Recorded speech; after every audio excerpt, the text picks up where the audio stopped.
morning, Dr. Sel. How's your appetite? Very good. 46-годишниот Грег Жанк се опоравува од операција на отстранување на тумор од црниот дроб, што го добил како резултат од инфицираноста со вирус на хепатит Б, што имал практично цел живот. Неговиот хирург Самуел Со од Универзитетот Стенфорд вели: Хепатитот Б е подол убиец затоа што повеќе луѓе кои се хронично заразени може и да не се свесни за тоа. Всушност, двајца од тројца не знаат дека го носат вирусот, се чувствуваат сосема здрави.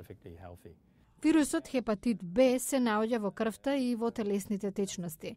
Многу луѓе може да живеат со вирусот и никогаш да не заболат, но 25% од инфицираните развиваат тешко оштетување на црниот дроб или рак.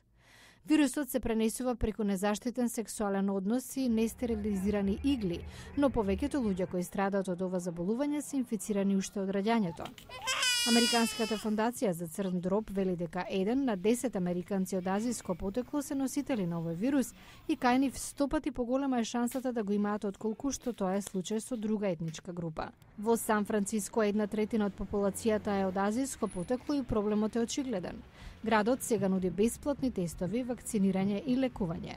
Лек за хепатит Б нема, но вирусот може да се контролира со антивирални лекови. Но хепатитот Б носи со себе и стигма. Членот на Собранието на Калифорнија Фиона Ма работи макотропно за промени. Таа е позитивна на хепатит Б.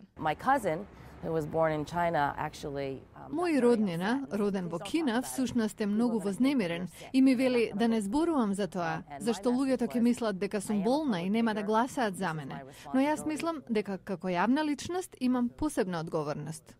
Но хирургот Со од Универзитетот Стенфорд вели дека промената на ставот е само почеток. За битката против хепатитот Б да се добие во Сан Франциско треба многу повеќе пари. Но работите тргнаа и веќе има најави дека кампањата ќе се прошири и во други американски градови.